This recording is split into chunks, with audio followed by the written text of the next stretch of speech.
Hello, dear students. In the previous lecture, we have completed our second chapter, that is matter around us pure. So, two chapters we have completed, particularly matter in our surrounding, and second one is matter around us pure. Now, our third chapter is regarding atoms and molecules. Atoms and molecules. Atoms and molecules are actually building blocks of matter. Okay, when you started reading this chapter in your book, when you start this, okay, you will see that there is a paragraph in first. He will giving the introduction regarding like Mercy Kanan in India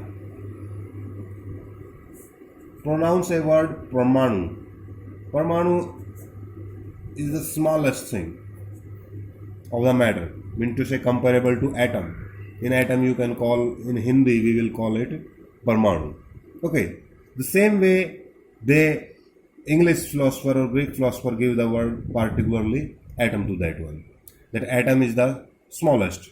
If you need to define the atom and molecule, I am defining for you the atom and molecule exactly. That atom is the smallest fundamental unit of matter. Atom is the smallest fundamental unit of matter that may or may not exist in free state. Let's understand the meaning of this definition. That atom is the smallest fundamental, mean to the smallest thing from which matter, these smallest thing add up and then the whole matter form. Okay, but it may or may not exist in free state. In today, up to 118 kinds of atoms are known. One kinds of atom in the nature. But out of that, only these one, helium, nelium, neon, argon, krypton, xenon, radon, these 6 atoms can exist freely. Only 6 atoms can exist freely, singly. Otherwise, all are founded in combined form like O2, N2. Mean to say joint. Mean to say do not exist, may not exist in free state. So there are atoms which can exist in free state and there are atoms which cannot exist. Only 6 can exist freely. So that's why we let the definition that atom is the smallest fundamental unit of matter that may or may not हो भी सकती है, mean to say it can exist and it will not exist in some cases. So that's why this is the definition for the atom. Now what is the definition for the molecule? There is a slightly difference between the atom and definition of the atom and molecule. That molecule is the smallest, again fundamental unit of matter which can exist freely in nature. Mean to say a molecule always can exist freely in nature while the atom cannot. Even almost atom out of 118 cannot exist in free state. They combine first, like in this case 2 oxygen atoms combine to form this molecule, oxygen molecule. Single oxygen atom cannot exist. That's why they form molecule. Then these molecules combine to form the whole matter. Okay. Now there is an activity we are studying. Activity 3.11 they are giving you. Let's talk about that one. They are talking about a scientist named Lavoisier. That he gave some laws. Lavoisier laws of chemical combination. Chemical combination. 2 laws he given particularly to you of chemical combination. There are 5 laws regarding the chemical combination. Chemical combination means to say some chemical reactions is happening, like any chemical reaction. Let's take this one. Okay, formation of ammonia from the nitrogen and hydrogen. This is a chemical reaction. If you want to draw the right one, mean to say draw the balanced. This will be the balanced equation for this one. Okay. Now, what's the chemical law of combination saying? The first law of it, it's a chemical reaction. This chemical reaction obeys whatever kind of laws. Those laws are known as laws of chemical combination. First thing. Now, which one laws are given by the Lavoisier? Let's discuss. The first law he gives is law of conservation of mass. Law of conservation of mass. That a chemical reaction, whenever happen, it always obey the laws for the conservation of mass. How? He in the activity has given you like these two things, X and Y group.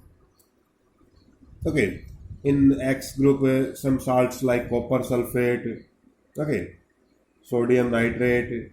In this manner they have given some combinations.